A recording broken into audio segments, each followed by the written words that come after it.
हरिओम नमः शिवाय। ही कथा पाण गुरु कृपा सां हासिल करे रहिया आहियूं। महिरबानी करे गौर ॾेई ॿुधिजो। दृष्टांत रावण जी कन्या जो।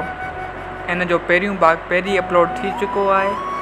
पहिरीं उन भाग खे ॿुधो, पोइ ई इन कथा खे कंटिन्यू कयो त जीअं तव्हांखे पूरो सम्झण में अचे कथा में छा हो। त उन ई कथा खां पोइ कंटिन्यू आहे त माई नदी मां सनानु करे घड़ो पाणी जो भरे रवानी थी। राजा जनक बि उन जी नज़रनि खां बचंदो पोयां हलणु लॻो ऐं दिलि में चवणु लॻो त ॾिसां भला सचुपचु मरे थी छा।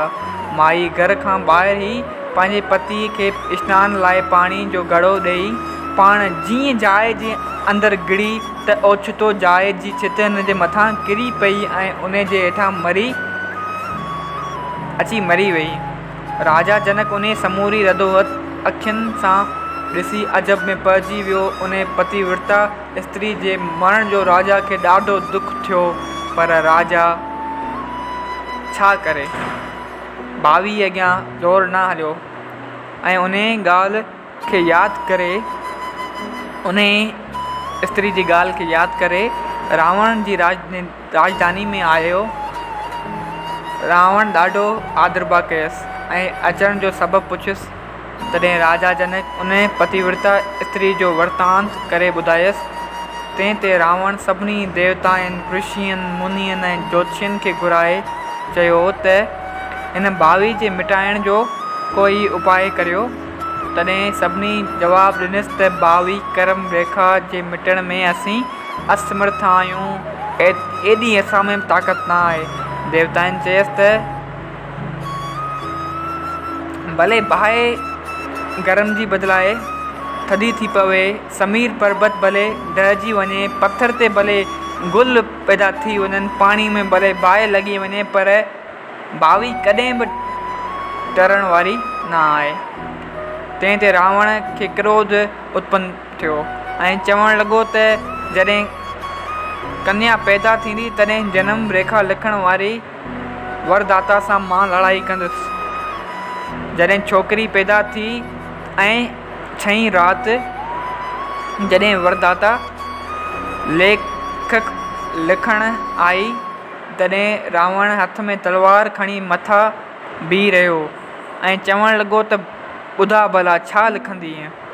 तंहिं ते उन चयसि त आऊं पहिरीं कुझु बि ॿुधाए न थी सघां। जॾहिं मस्तक ते कलम रखां थी त तॾहिं अंतर्यामी परमात्मा जेकी मूंखे प्रेरणा ॾींदो आहे, मूंखे एडवाइस ॾींदो आहे, सो ई पाण ई लिखिजी वेंदी आहे। पोइ त आऊं तोखे ॿुधाए सघां थी, इन खां पहिरीं आऊं तोखे कुझु बि कोन थी ॿुधाए सघां। तॾहिं रावण चयसि त चङो भला मुंहिंजे साम्हूं निराड़ ते कलम रख। हिन जे अञा मस्तक ते कलम रखण ऐं पाण ई लेख लिखिजी वियो। रावण चयसि त हाणे मूंखे पढ़ी ॿुधा त छा लिखिजो आहे।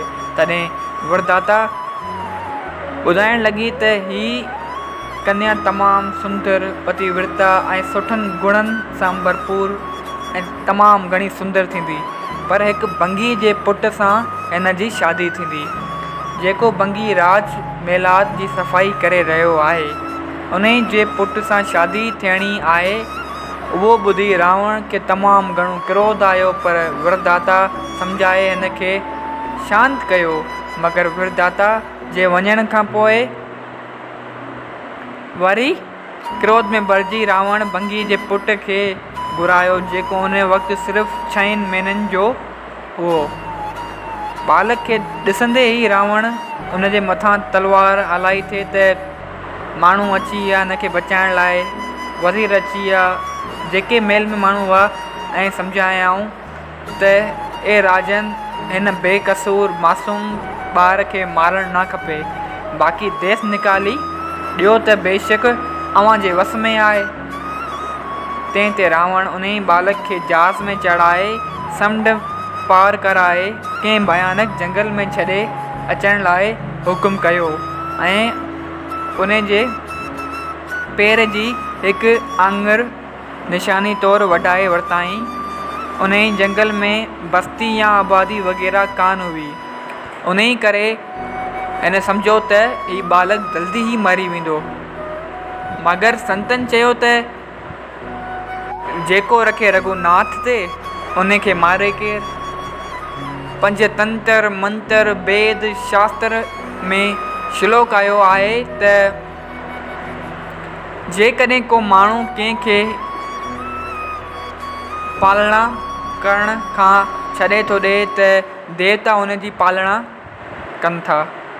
जे देवताउनि खे करिणो हूंदो त कोई बि इंसानु हुन जी सहायता न करे सघंदो अगरि देवता जे वस हूंदो। तहिड़े ई तरह जेकॾहिं इंसान ऐं देवता ॿई हथ खणी था वञनि तॾहिं बि ईश्वर हुन जी सार संभाल करे सघे थो। यानी जंहिंजी ईश्वर रक्षा करे थो उन जो कोई कुझु बिगाड़े न थो सघे। अहिड़ी तरह उन बालक खे बि ईश्वर बचाए वठे थो। जॾहिं रावण जा जासूस उन बालक खे जंगल में छॾे आया तॾहिं पहिरीं 3 ॾींहंनि ताईं हू बालक बुखियो रहियो ऐं पंहिंजे हथ जो अंगूठो चुसींदो रहियो। 3 ॾींहंनि मुसलसल बालक जे कष्ट सहण करे ब्रह्मलोक में पुकार पहुची वई त बालक बुखियो छो रहियो। आख़िर वरदाता खे हुकुम थियो त तूं उन ई बालक जी संभाल कर। इन ई करे वरदाता बालक खे खीर पीआरण ऐं पालण पोसण जो हुकुम पाण ई करे वठंदी हुई ऐं पाणी में तरण, ॿेड़ी हलाइण, विद्या पढ़ाइण ऐं ॿिया जहाज़नि वग़ैरह जी ठाहिण जा सभु हुनर सेखारे तमामु क़ाबिल करे छॾियसि। जॾहिं बालक सभु तरह सां विद्याउनि में निपुण होशियारु थी वियो ऐं उमिरि बि 18 सालनि जी थी वई तॾहिं संदसि ही बणायल जहाज़ में विहारे कंहिं वेही उतां निकिरी वियो। उते जो राजा बिना औलाद जे मरी वियो। अहिड़े पासे वियो उन जो शेर जेको राजा हो न उहो बिना औलाद जे मरी वियो। उन जे राज मंत्रियुनि पाण में सलाह करे छॾी हुई त फलाणे ॾींहुं प्रभात वेले किले जो शाही दरवाज़ो खोलियो वञे। दरवाज़े खुलण सां जेको माण्हू पहिरीं मिले तंहिंखे गादीअ ते विहारियो वञे। उन ई वक़्तु हू बालक पहिरीं ई उन्हनि खे दरवाज़े ते मिलियो। हू त पंहिंजे कम सां आयो हो पर उन्हनि खे दरवाज़े ते मिलियो। तंहिं करे उनखे राजगदी ते विहारे देवगति नालो रखियो वियो। देवगति जी विरदाता खां सिख्या प्रायल हुई। इन ई करे राजनीति कार वहिंवार में तमामु क़ाबिल निकितो ऐं हिन जी तरफ़ हुन जी तारीफ़ मुल्कान मुल्क फैलिजी वई ऐं संदसि फ़ोटो बि मुल्कनि में पखिड़िजी विया। जॾहिं हिन जी तारीफ़ ऐं ख़ूबसूरती जी ख़बर राजा रावण ऐं संदसि कन्या खे पई तॾहिं ख़ुदि रावण जी दिलि थी पई त पंहिंजी कन्या जी शादी कराइण लाइ राजा देवगतीअ खे आछ कई, रिक्वेस्ट कई। तंहिं अवल त सफ़ा इनकार कयो। पोइ रावण ख़ुदि छोकिरी खे साण वठी देवगति जे मुल्क वियो ऐं मिंथूं मेड़ूं करे खेसि कन्या परणाए आयो। जॾहिं कन्या परणाए ख़ुशि थी मोटी आयो तॾहिं सभिनी देवताउनि खे घुराए चयाईं त तव्हां चयो थिए त राजकुमारी बंगीअ जे पुट सां परणाई वेंदी। भला ॿुधायो त राजकुमारी बि कॾहिं बंगीअ सां परणाई सघे थी?